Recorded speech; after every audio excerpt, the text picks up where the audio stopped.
A short while ago, I broke one of my own rules by buying a watch I already owned, but in another colour of course.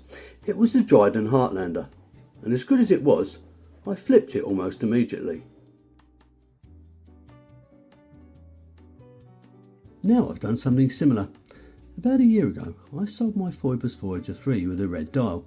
It was a great watch, and for the life of me I can't remember why I sold it, but I suspect it was to make space for something else I wanted at the time. Anyway, what I do remember is how good it was, and the fact I suffered from seller's remorse afterwards.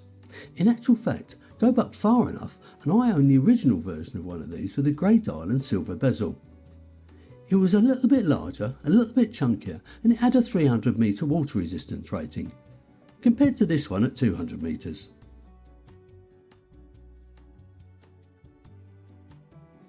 Phoibos, as you may well know, are Hong Kong based, and they started off by making nice quality homages. Now not long afterwards though, they decided to make their own designs, and as far as quality is concerned, I put them up there with brands such as San Martin, and that's a compliment. And welcome to my unpaid and unsponsored review of the Phoibos Voyager 3.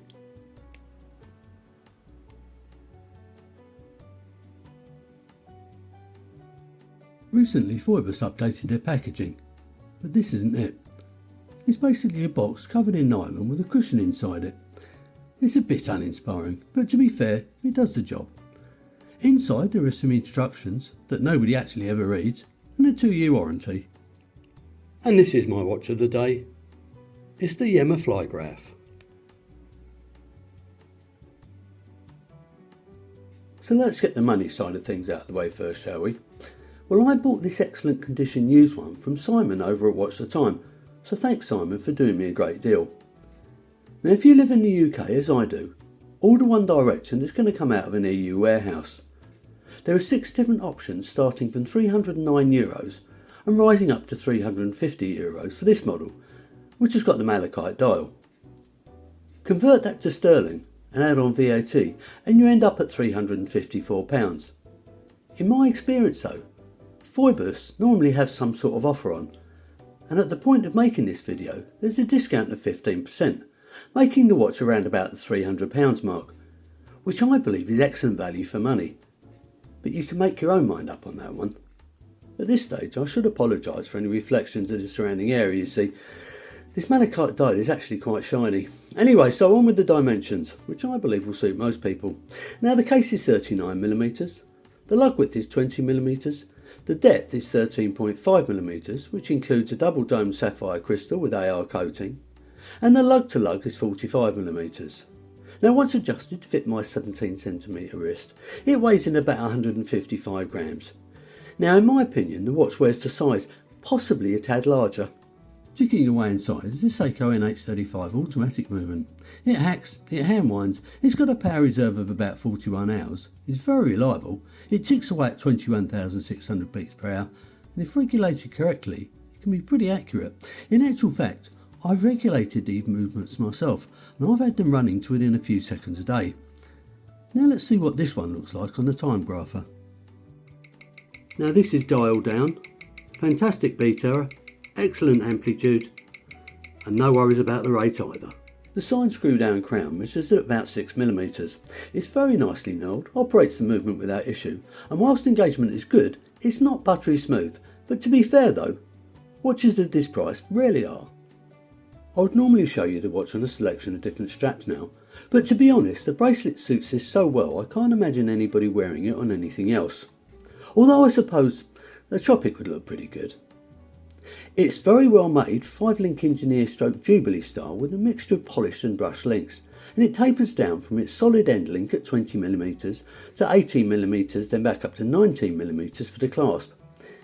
It doesn't have quick release spring bars and it doesn't have drilled lugs, but like I said, I can't imagine anybody wearing it on anything else. Now adjustment is made by removing some very well engineered screw pins, and to be honest it was a piece of cake size in this.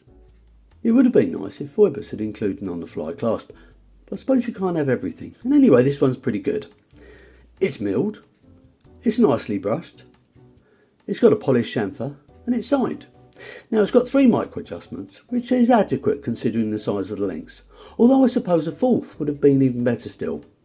All in all, the combination of the bracelet and the clasp are excellent, and if found on a watch probably costing 10 times as much, I don't think you'd really complain. If you're like me, any diver should have a good bezel, and this one's certainly okay. It's got a polished ceramic insert that's loomed, is 120 click unidirectional, and it lines up almost perfectly. The action is good, but I would prefer a little bit more resistance. There's virtually no backplay or bounce, and strangely enough, the bezel feels quite different to my previous Voyager 3. Anyway, let's have a little listen.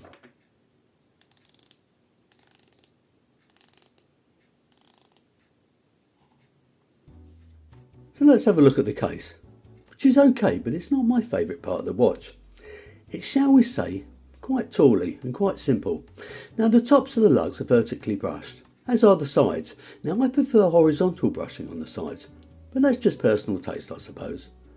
Other than that, the fact it's got polished crown guards, there isn't much for me to say. It does fit quite snugly on the back of the wrist though.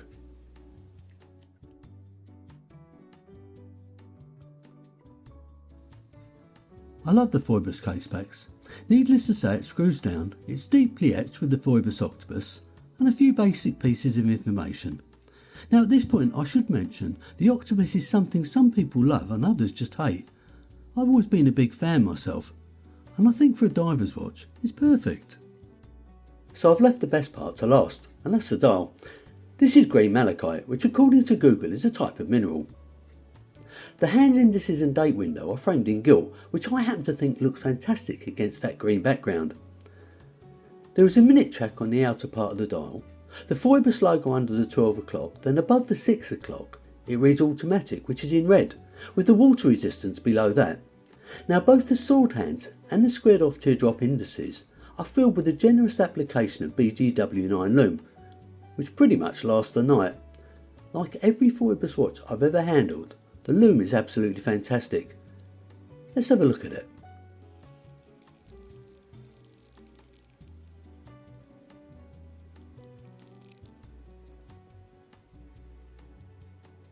So what do I think of the Phoibos Voyager 3? Well, it's the second one I bought, so I must like it, I suppose. In actual fact, I think I'll keep this one.